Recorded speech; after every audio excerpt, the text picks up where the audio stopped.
Let us know where you're coming to us from in the little chat box down the bottom and the Q&A box. Send your friends a shout out and a hello.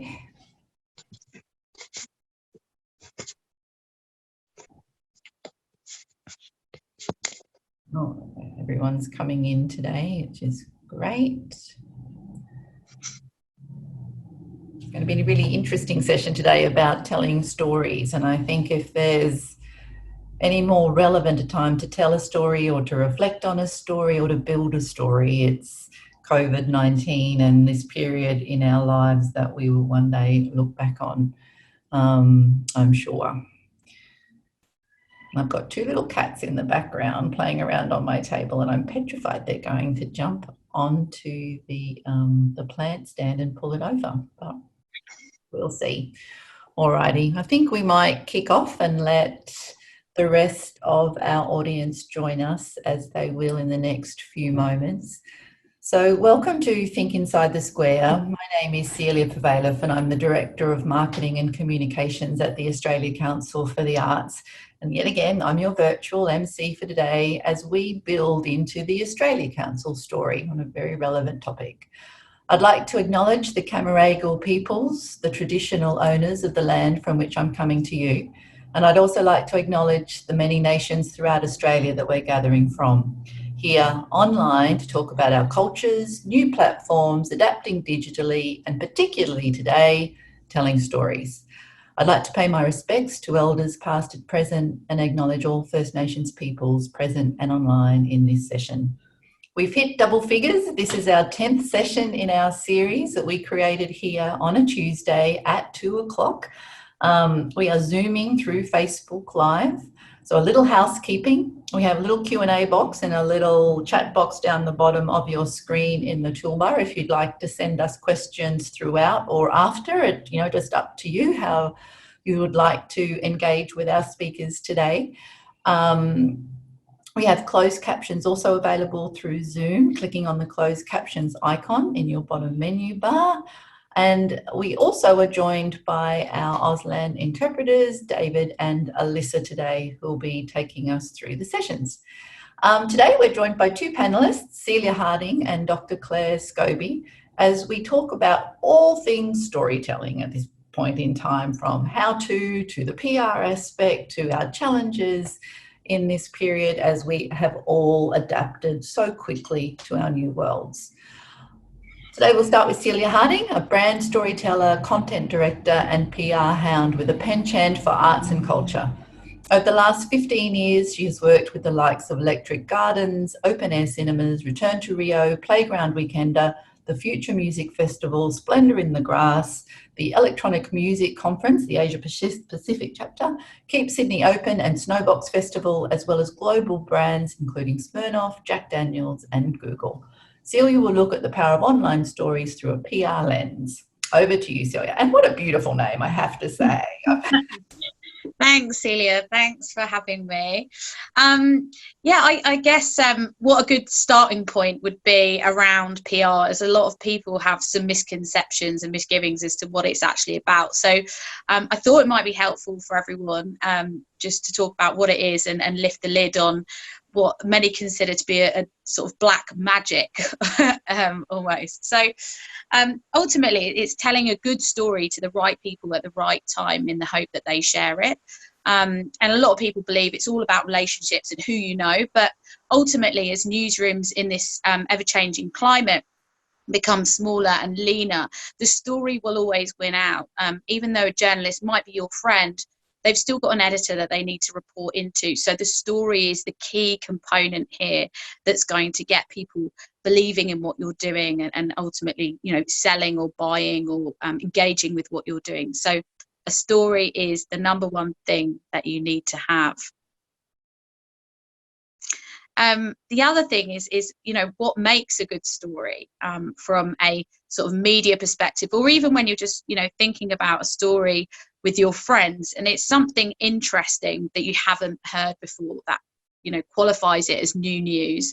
It could be a different perspective on a conversation that's already being had, or it could be just something that resonates with you and what you believe in, so it talks to you personally and that sort of really appeals to your human interest angle. So this is a recipe for news, as I said, in the traditional sense, or something that you might share with your friends, and it's PR in its simplest form. You want people to talk about what you are doing to increase awareness, engagement, and to buy tickets or merch or watch your video, or whatever it is that you're doing. And obviously it's a lot more effective when someone else sings your praises rather than you blowing your own trumpet, which is advertising in in its simplest form. So yeah, I think that's probably a good starting point, Celia. The other thing is, at the moment, how does our story need to change given everything that's going on at the moment? So if you're looking to tell a story in a certain way, or tell people about what you're doing, what will your customer or consumer or audience, what will they be doing? How will they be different? What were they expecting now as they travel less, go out less, and work from home more predominantly? COVID has been the catalyst for digitization in many ways, and that's really obvious within the arts industry. A lot of experiences are going online. There's the whole concept of smaller is beautiful. So what does that look like? So there's a good example, actually, Celia, if you can open up the presentation that I put together. The first image is actually related to a football stadium in Germany, and this is where German football fans who couldn't be there for their game, they had 13,000 cutouts in the stadium to make sure that the players didn't feel like they were playing to an empty stadium, and they each paid, I think it was like €19 to have a version of themselves in the stands and supporting their players. Now, why I thought this was kind of relevant to the arts industry is kind of like, what does an audience look like, and how is that going to affect performances and the experiences on the ground that people are going to be enjoying or experiencing what they're seeing in new ways, and how does that affect things from a story point of view, not only in terms of the content, but how you promote what is happening. Are there PR opportunities in there for you to talk about you doing something new or different in some way, in how people are engaging with what it is that you're doing? The next slide, Celia, if you could be so kind as to move on to, is another example. This is in Germany, where there's obviously a lot of talk at the moment about drive-through experiences. So this is a drive-through rave in Germany where cars were brought along, the DJ played, and they were beeping their horns and flashing their lights in tune to the music. And it's a really great photo summing up what this new experience is. It looks kind of quite futuristic in many ways because it's not something we've really seen or heard before. So again, is kind of like a new news, and as exciting to people, when it comes to people sharing it on their social media channels and talking with their friends, but also in the more traditional media sense. So if they're looking to kind of, promote a new experience and diversify what they were doing previously, if you were like a dance music promoter, this is a new novel way to get people's attention. So yeah, the other way in which consumers and customers might be changing is there's a lot of things going on from an ethical standpoint at the moment. So it's being mindful of people's financial situations, people's people's religious situations, people's the race in which they are from. All of those things need to be taken into consideration when you're telling stories and when you're talking to people and the way in which you communicate.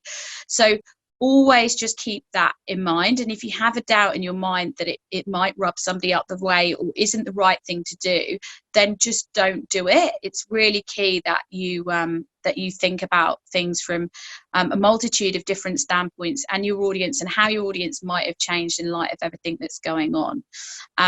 What could be really valuable is to do a SWOT analysis. So in marketing, you talk about your strengths, weaknesses, opportunities, and threats. So what is it that you were doing before, and how might those things have changed now in light of everything? So have a review of those things, and that might inform your communication strategies moving forwards.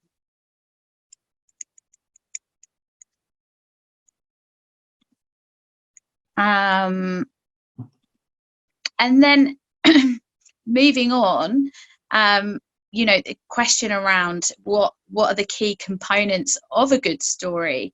What assets do you need to tell a good story from a PR perspective, and who you should tell it to?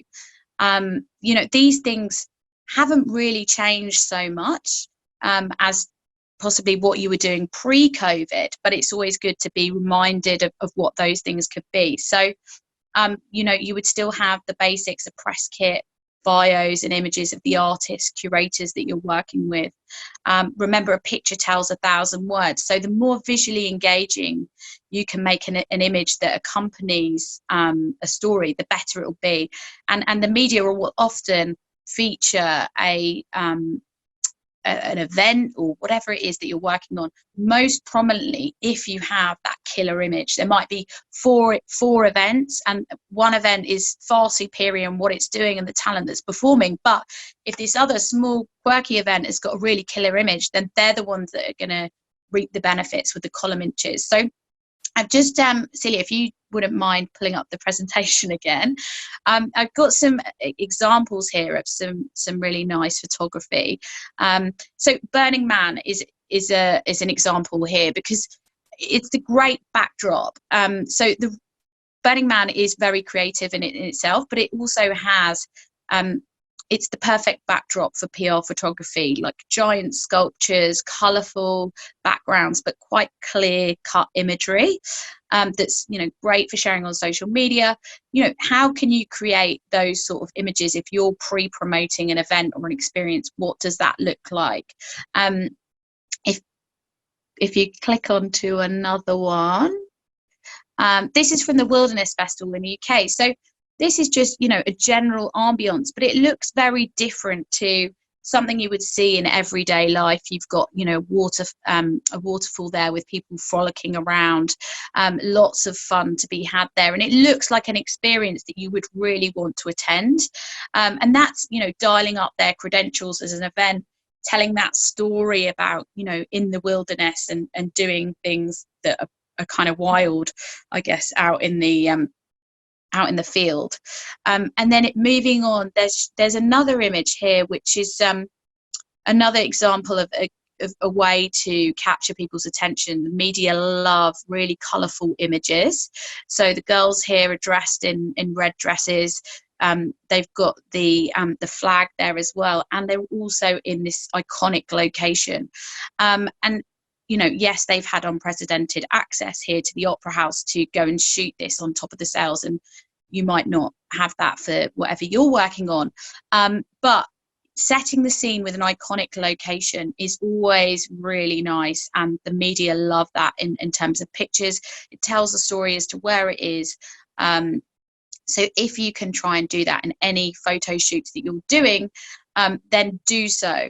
And I would strongly recommend setting up a photo shoot pre-event as you're marketing your event or whatever it is that you're doing, is thinking about that story. You will have, if you've done the event before, you might have photos in your arsenal there that you can just roll out from the previous year.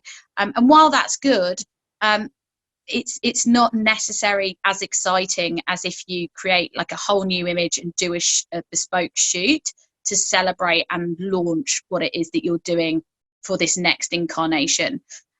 So these are just some thought starters for you, and images that have worked well for the media previously for various reasons. So you've got scale, iconic location, and color are really key. In terms of what else that you need to help tell your story and package it up in the right way is of course video content. And when you produce that video content, have a long think about why is it that you're creating that video content, who is going to watch it, rather than just creating content for content's sake without a plan, because that will really help you put the narrative together and make it really exciting and as watchable as possible. There's a lot of talk about these days whether a media release is still valid, but absolutely, newsrooms are working leaner than ever, and if you can give them all the information they need as succinctly as possible, then they're going to be more likely to cover what you're doing. Make sure that your headline is really attention grabbing, it's clear from the outset what the story is and what's in it for their audience, and that will go down really well. Use a catchy subject line when you're pitching to the media, and you know, make sure that that pitch that accompanies the media release is really, really personalized for their target audience. Think about what assets you can help tell that story, who's the person they can interview, what other images can you give them perhaps exclusively. You've got the video content. Make sure that in the bottom of that media release there's a clear call to action to buy tickets, to watch this piece of content online, whatever it is that you're trying to promote. But then beyond that, you've got the actual event or experience that you've created yourself. So how can you engage with that? How can you get the media or key influential people on board with that? And a good way to do that is to invite people along. So don't be afraid to pick up the phone or email journalists and see if they're interested in attending. They more than often they would love to be there and would love a first look at what you're doing, whether that's an exclusive preview or watching one of the dress rehearsals, whatever it is.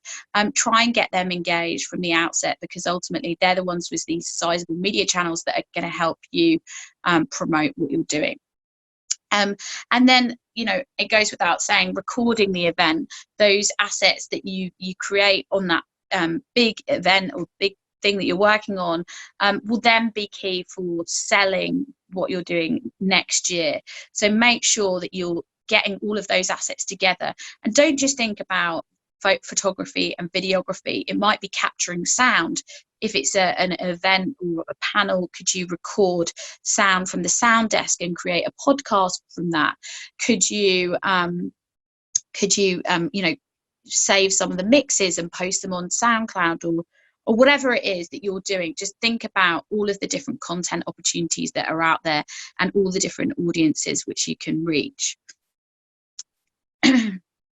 The other thing that is really key when it comes to storytelling with the media is timing. So that is, as I said before, telling a story to the right person at the right time is going to get you results.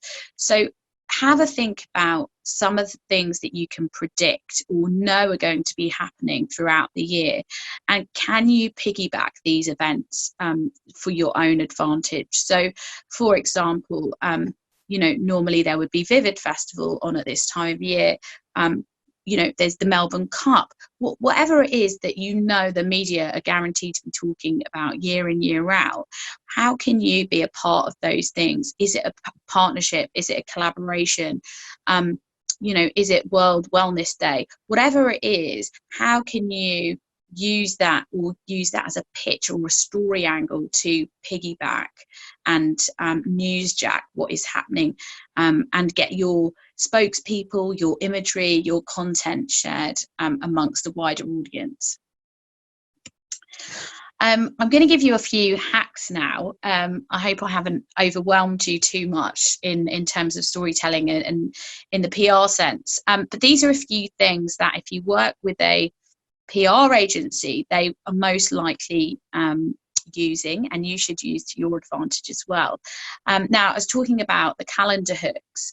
One way to know about those is setting up Google Alerts, which is a free service from Google where you can track certain keywords relating to your industry, artists, competitors, competitors, and that will alert you to any new news that's coming up about those things. So you'll be kept in the loop as to who is writing about those stories, who is an influencer in that space, and what can you do off the back of it. If there's a conversation happening in the media that's playing out that you feel like you have a voice or an alternative perspective on, don't be afraid to pick up the phone and contact those people.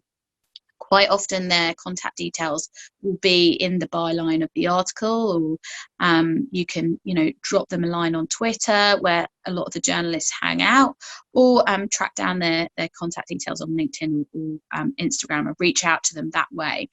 That is a really good way to find some easy wins to promote what you're doing. The other thing is called Source Bottle, which is a content platform which connects the media with spokespeople when they're looking for certain stories or case studies to feature. They do a call out on Source Bottle, again a free alert service, which you can then receive email alerts tailored to the industry that you're in, and you can put your hand up for those opportunities as and when they arise. And it's a really quick, easy win, reactive way to get some PR around what you're doing.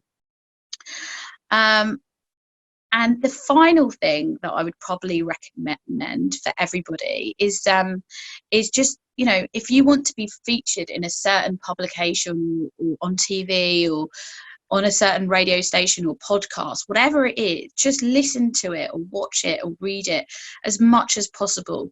That way you'll have a really clear understanding of the sort of stories that they tell and the way in which they might be interested in covering what you're doing.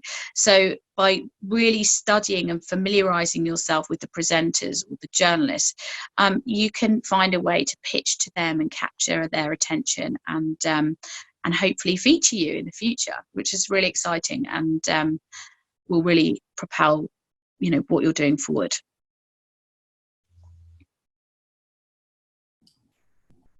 Thanks, Celia. That was great. When you were, my video, forgot to turn my video on momentarily. When you were talking about events, and the physical event is one thing, and we've just ourselves at council had created an online event. We took a very intimate physical awards event, our First Nations Arts Awards, and created an event online with live sites that connected in and that sort of thing. Can you tell us a little bit how you would adapt that sort of physical event? Is the PR for a physical event different to that for an online event, or would you approach it differently at the moment? Because so the event was all done via webinar, is that correct? Actually, casting. We actually used we worked with an event company who took their physical events to the online event space and actually cast it out. So we actually, it was like creating a television program for it, and broadcast this event out. I would say that we probably approached our PR and our media in quite a traditional sense, in the way that we normally had, but we were doing everything for the first time as everyone else has. This is a fortnight ago. Putting it on. So I'm just because I think many artists and organisations and companies are going to be in a not dissimilar position where they may be making a bespoke event or creating something that has normally been physically in a space where you can have a photo shoot, a traditional photo shoot, and create the traditional media hype kind of around it. But is that the same sort of thing that we should be doing in this space that we find ourselves in this little frame? Yeah, really good question. And I think, look, a lot of the process that you go through is the same. So, you want to pre-promote what is happening. I think the lead time will be slightly shorter. But you would still use a lot of the same channels, depending on the nature of the event. Like if it's a full-scale event, for example, I've been working with Surrey Hills Live, which is an initiative by City of Sydney and the Surrey Hills Creative Precinct. And they've been doing a sort of live stream music gig every Thursday night in a TV studio. And, the quality of the output is fantastic. A lot of the kind of arts and lifestyle publications that would have originally supported what was supposed to be an event in real life have really got behind the live stream component. And that's because the likes of Time Out and Concrete Playground and Broadsheet, they're all looking to support those people that are part of their long-term business. So they need to be seen to be doing the right things in terms of, supporting people when they need it most. And if that means it's in this digital environment, then yes, absolutely. I would say, in terms of capturing content, the content would need to be slightly different. And, the content that you're capturing, like I was saying before, could be, making a recording of the content. So for example, this webinar that we're doing now, I'm not sure if you're doing a sound recording as well, but you could create like a podcast for that. So that would be kind of the recommendation for me. And then beyond that, what does that event look like, and how do you promote it in a broader sense? It opens it up to people on an international scale, which perhaps you hadn't been able to do before. So who from an international perspective might be interested in attending and being a part of it? But then, what does it look like from a production perspective? I would think that it would need to be a lot tighter event format to keep people's engagement and excitement, because it's not, a longer event where people are going to have so much opportunity to socialize and go to the bar and have a drink and that side of things. So I think that the content would need to be really engaging, and there'll be, more rehearsals required pre-event to make sure that everyone's on the same page and that it's running to a tight schedule. Yeah, you're exactly. The audience we were able, for our event anyway, able to imagine a broader, wider audience, but also able to connect everybody more. It was really exciting because we were able to actually connect people and communities and nations that we wouldn't have been connecting in before. One very quick question from Jade. Are you able to give some further details of Google Calendar alerts tracking certain words relating to industry artists? Is that... Yeah, so it's called Google Alerts. It's called Google Alerts, and it's a free service. If you just Google Alerts, it will take you there, and you'll be able to set up those key terms, and you can choose news, blogs, whatever it is, and you can get an email sent through each day or each week, depending on the settings that you set it up for, related to those keywords. And that's really good, and I use it for all of my clients. The other thing as well that I just wanted to mention as well was the Google Arts and Culture. I'm not sure if many of you are familiar with that new platform that they've just set up, which is giving people, it's making worldwide arts and culture institutions accessible to all. So that's digitizing those experiences and bringing them to life for other people around the world. So if that is relevant to what you're doing, that's definitely a massive opportunity to drive engagement on a bigger scale internationally, whilst people, tourists, etc., perhaps can't visit. It enables them to become familiar with what you're doing and put you on the map for, when they are allowed to come and see what you're doing, which I think is really exciting. Thanks, Celia. So content is key, and often that content is made up of stories. So how do we get to those stories? Dr. Claire Scobie designs bespoke narrative solutions that engage our hearts and minds. Through her company Wordstruck, she works with ASX-listed companies, not-for-profits and arts organisations in Australia, Hong Kong and the UK. Claire coaches CEOs and leaders of industry to help them get their stories straight, to inspire their teams and to deepen our engagement. With a media career that spans over 20 years, Claire's also an award-winning author, speaker and facilitator. Today, Claire will introduce stories, how to tell them and how to adapt to different platforms, what works and why. Over to you, Claire. Thank you. Lovely to be here. And I'm speaking to you from Gumbaynggirr land, which is on the mid-north coast of New South Wales. And I just want to pay my respects to the original storytellers of this land on which we gather today, with people from all over the nation and the many nations represented here. So I'll get straight into some storytelling kind of basics.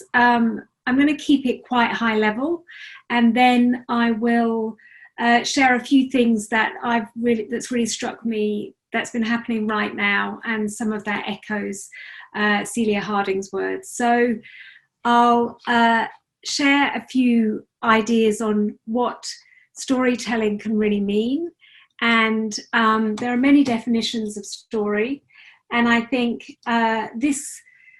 the one that I always think about when I think of story is I always think that why stories work is because of this reason. And this is adapted from the Maya Angelou quote: "People don't always remember what you say, but they do remember how you make them feel."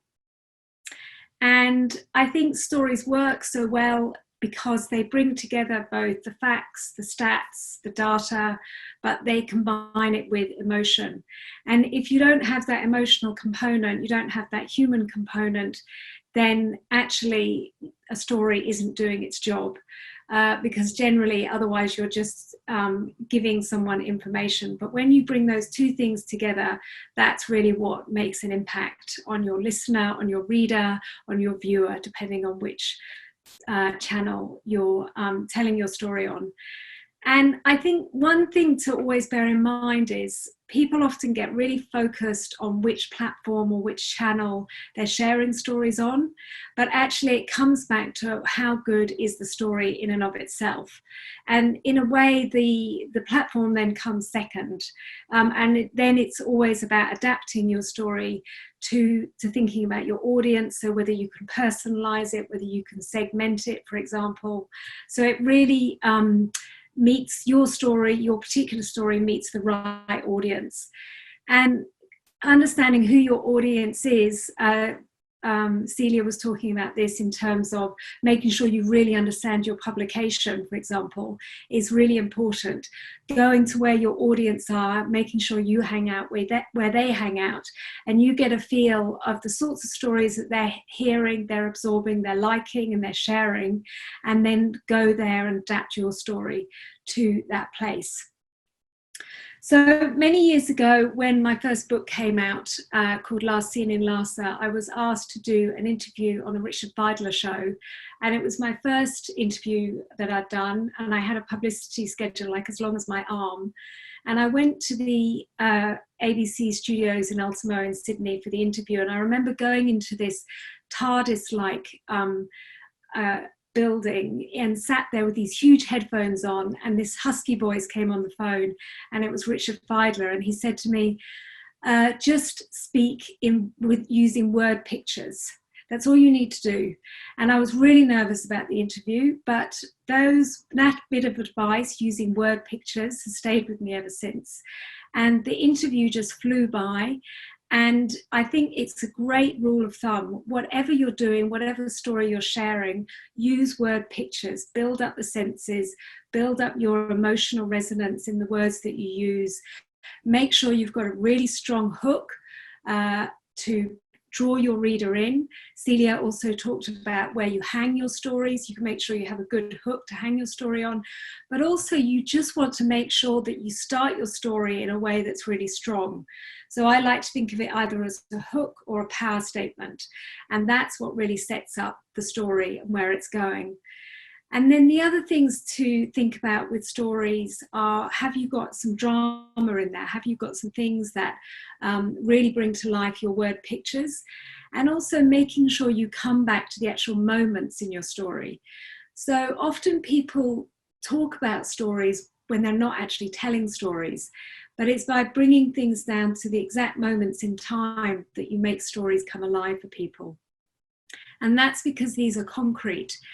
and they're real. And I always say to people when I work with people who are starting off telling stories or becoming more comfortable telling their own stories, is that you can't get it wrong because they are your personal stories. If you're promoting a project that you love, a piece of art, drama, or a collaboration piece, you have lived that. And so it's kind of really about trusting your own voice there and digging a little bit deeper to get your signature story and sharing that in a way that really moves and touches people. So I often talk about signature stories. What is your personal signature story? What is it about you that makes you the right person to tell this story right now with this art project?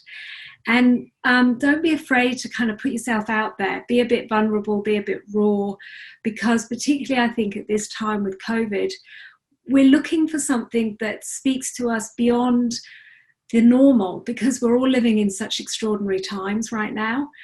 So I think, be a bit more out there. So just a few more slides, and then I'd love to come back to a kind of broader discussion with Celia, both Celias. But here are just a few things that every story needs. You need to set the scene. Where and when the action takes place. I know it's really obvious, but so often people don't do it. But you need to start there, create a picture for your audience. Of course, you need characters to bring the action alive. And simply, stories are about a sequence of events packaged tightly with a clear beginning and a clear end. Claire, we can't see your slide, sorry. You can't see any of them? Not yet. Not yet. No, just... why didn't you tell me? I've just been going for 5 minutes. Oh, I didn't know you had the other slides up. Sorry, I thought you were just talking. Okay. Shall I go back to them or shall I just carry on? I think flip through them. Okay. Sorry about that, everyone. There's me just, all I'm seeing is my slides. Okay. It was very interesting. We didn't need slides, but it was great. I don't think we did slides really. No, it was all great. Okay, now then, you're not seeing my slides? It's just not full screen, so you just need to go into present. It was there, just needed to go. Okay. Okay, that's a classic. Okay. I'm just going to go through them quite quickly then. Can you see them now? Yes. Okay. So people don't always remember what you say, but they do remember how you make them feel. That's the adaptation of the Maya Angelou quote. So that was my slide for the Richard Feidler story. That's me talking about my first book. But we've kind of had that story now. So just some real highlights on what a story needs. You set the scene, you take the listener, the reader, where they are, where the action takes place, you introduce characters, and you make things happen. Stories are simply about a sequence of events with a beginning, a middle, and an end. And it's about bringing them into real concrete reality. And our good stories do all of that. They bring in the senses, they bring in the emotion, they bring in colour, word pictures, but a great story surprises. And I think that's often what you're looking for. You're looking for that combination of the way you twisted a word or an idea or a concept, the way you've really pulled the rug under your audience. It's that element of surprise, which is often why some stories work and go viral and some don't go anywhere. So just in terms of a couple of stories that have really struck me recently, this one is actually from the Professor Sogios from Greece, who is one of the public health speakers, and he's been in charge of the whole COVID campaign. And I'm going to come back to him in just a second.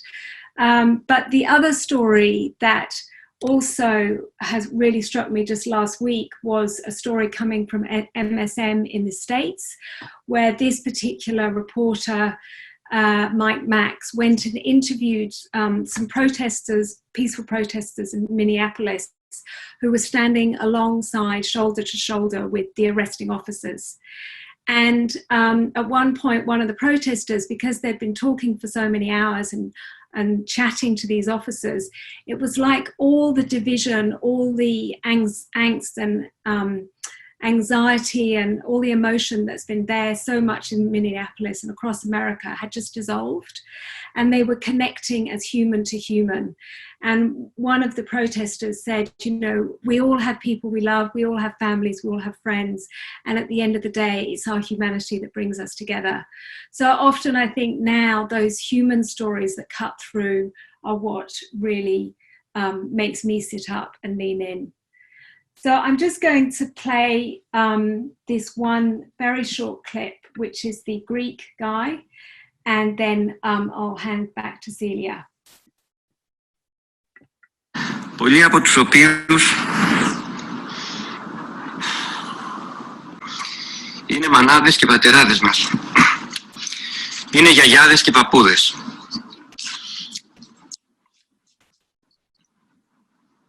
Η απάντηση είναι πως τιμούμε όλους, σεβόμαστε όλους, προστατεύουμε όλους, αλλά κατεξοχήν αυτούς. Δεν μπορούμε να υπάρχουμε, ούτε να έχουμε ταυτότητα χωρίς αυτούς. Claire, we can't see the video again. Okay. Yeah, I think I'm going to stop sharing. Let's just chat.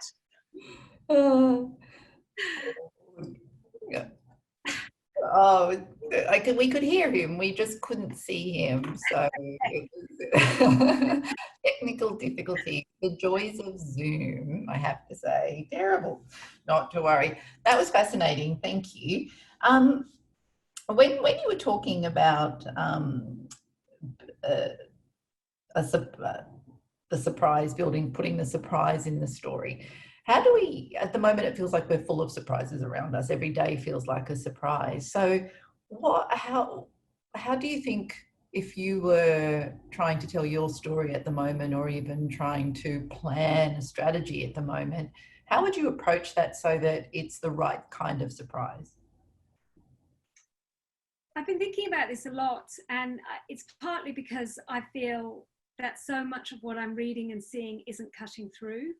And so it's often the odd thing like that, the reason why that Greek professor, who's the public health official, who's on television every night in Greece giving the COVID numbers, why he cut through was because he was so choked up on saying the words. So it was like the human came through in that story, when I've just seen so many public health figures and scientists talking about death, for example, talking about things that are really, that we're all aware of right now, with no emotion. Yeah. So I think for myself, life is stranger than fiction right now. So as artists, we're having to work that extra bit harder to make what we do stand out, because all around us is this drama that we can't even imagine what's going to unfold next. So I think it's about really, really cutting through to what is essential for you, really working on what your voice is, and not being afraid to take a risk, not being afraid to put yourself out there. Totally echoing what Celia said about also being sensitive to your audience. But I think it's like, it's a seize the moment time. It's a no hold bars time. And we're not going to get this time like this again. So I think really just running the gauntlet is the way to go right now. Yeah, it feels like the rules of comms and many of the rules are sort of out the window at the moment. And it is seize the moment. It's, even if you don't have the full story, do you think it's okay to tell what you know of the story, even if you don't have the full story at the moment? I think so. And actually, there's a great example of that. So in the world of fashion, there's been this big move to try and address the whole sustainability issue. And one of the ways that a group of designers basically came together via Zoom a few weeks ago, and then they put out an open letter, and it called upon the fashion industry to really rethink how they have sales, and to change their sales from 4 times a year to 2 times a year. So basically they're just not putting out loads of stuff only to discount it, and then it all ends up in landfill. And one of the guys behind it, Andrew Keith, from this big company called Lane Crawford, you know, he said, I don't have all the answers, we don't have all the answers, but it's the right thing to do and the time is now. And I think, and since then, within 2 weeks, they got over 1,000 signatures from, you know, leading fashion brands from around the world, David Jones, business, you know, Australia Council of Fashion. So I think, yes, I think you do go out with things because we don't know and things are changing. The story's evolving so fast that how can we know where it's going? So that authentic sense of self and that authentic sense of the story, Celia, how do you, as coming to it from a public relations point of view, how do you connect that very authentic moment with reaching new audiences, or are they naturally gravitating to that which is authentic at the moment because we know that the new is being created around us? Yeah, look, authenticity has always been key with PR. I know it's got a bit of a bad rep because, you know, the PR industry does a terrible job of actually PRing itself. But yeah, authenticity is key now more than ever in an era of fake news. Whatever you're putting out there needs to be real, needs to be factual. And if it's not, you know, don't bother doing it because it's really going to bite you on the bum. So yeah, it's just, you know, in coming back to what Claire just said, actually is, you know, is it the right thing to do? And you know, if it is the right thing to do, then do it. But if you're thinking perhaps, you know, not sure about that, then it probably isn't the right thing to do, and you might get you know, it might negatively impact you or your brand. The other thing I think Claire was talking about, which is really interesting, is like the human interest stories. The other thing that's really resonating well, particularly in the media space at the moment, and that they're calling out for, is good news stories in amongst all of, you know, the bad stuff that's going on at the moment.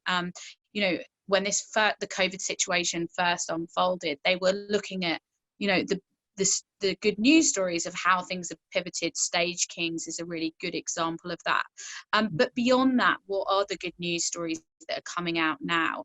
And can you know, be a part of that? Like, can you make some predictions as to what the future is going to look like in the arts industry? Lay a stake in the ground. You know, it's in this kind of weird dystopian world that we find ourselves in at the moment, but can you paint a picture of what you think it might look like in 10-15 years? Could be a really interesting way to engage people with what you're doing and cement your credentials in the space. I don't think anyone's going to hold you to it, but it could be an interesting story that's not being told at the moment because people don't know the direction things are going to go. So do you have some ideas on thoughts on that perhaps you could share? Could be interesting. Yeah, just on that, actually, Celia, there was this great piece. It was early on in the whole pandemic by a Hollywood scriptwriter, and he did this story about being in 2075, looking back on this year as the year everything changed. But he did it from this kind of this framing that it was the thing that made us realize how important we are, community, the planet, and then he created this kind of fictional story, and it was really arresting because it was positive and it made you see it differently. So I think how you frame things is so important right now, and often it's getting that framing right and getting that framing right for your particular audience is really worth thinking about. And that you can definitely add a positive or a like a future forward frame to something. Yeah, absolutely. And I think also I'd just say, like, in a typical climate, if we're talking about sort of traditional PR here and telling stories, there's normally a lot of kind of publicists or PR people pitching stuff all the time, but where marketing budgets have been cut, there's actually less people pitching stories. So there's ultimately less competition out there for space. So if you have got something that is a really nice fun story, the chances are, if you frame it up in the right way, you know, people are going to be really supportive of what you're doing and want to help you tell that story. So don't be afraid to put your hat in the ring for those opportunities, put your hand up and you know, get yourself out there. There's absolutely no harm in it, and people are going to be a lot more receptive, hopefully, than they ordinarily would. And thinking of this space that we're in now, and I keep sort of doing that because so much of our day is in this sort of space. Maybe that's just me, but I think a lot of people do. How do you think we can combine the art of storytelling with technology, with creativity, with reaching audiences? Is there a form? Yeah, what should we be doing? Are there different formats that we could be exploring at the moment, or should be exploring, or what do you think about that? Well, there's lots of different technologies out there, and I think, you know, COVID's obviously been a catalyst for everything being digitized. So, you know, if you're focused on hosting an event, for example, just in Sydney, think about how that could be broadened out to, you know, a bigger network. You know, if you you know, ordinarily sold, you know, a couple of hundred tickets, perhaps you could sell even more tickets, but the, you know, the price is less because it's, you know, online per se, and you haven't got the same production value. So think about the digitization, think about where those people hang out, where that audience are, and how you might be able to talk to them. You know, there's Facebook communities, there's you know, hashtags that you can follow and you can use to you know, capture people's attention.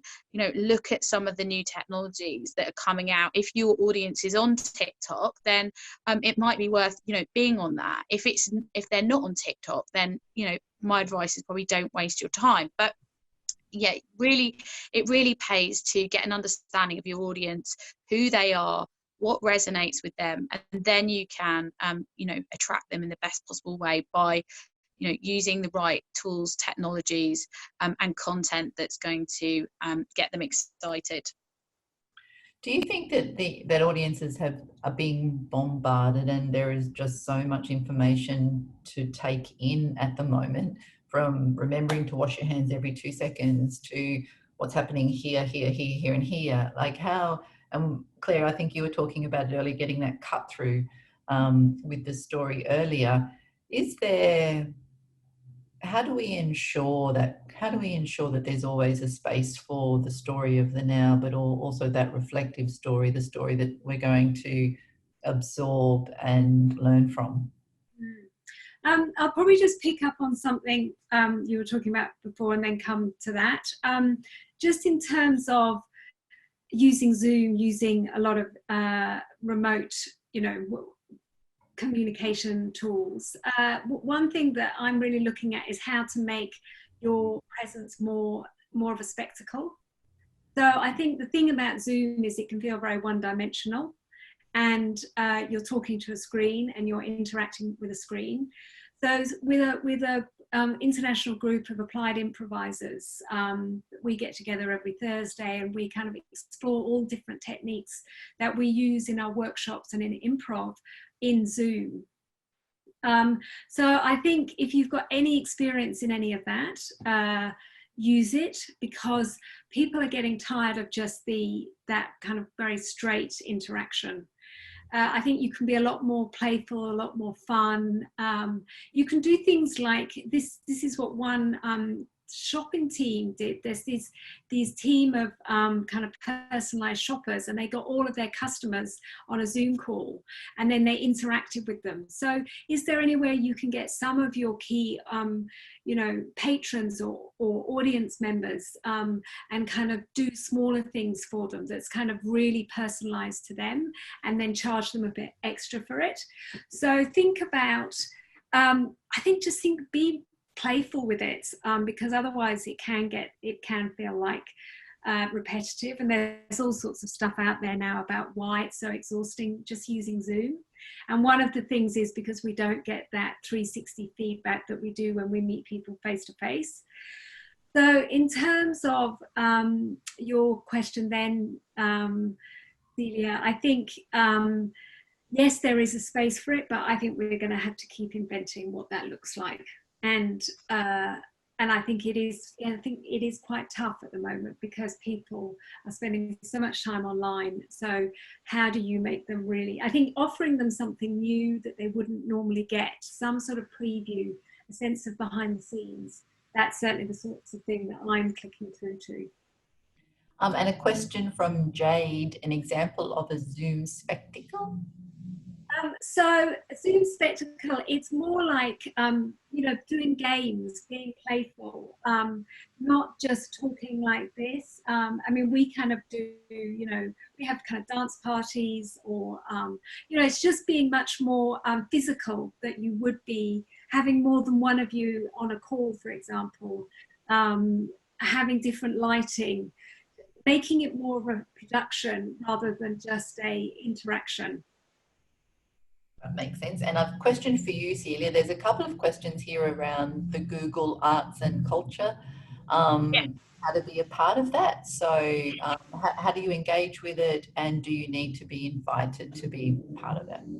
Yeah, so if you actually go on if you Google Arts and Culture, there is a section, I think, where you can partner and find out ways to make sure that your arts institution is a part of it. So it is all on there. It's not kind of a deep abyss of information that you can't get hold of. So yeah, have an explore around. There's some fantastic content up there, and yeah, look at ways in which you might be able to digitize your collection, your experience, and reach out to them with some ideas, and hopefully they'll be really excited to partner with you.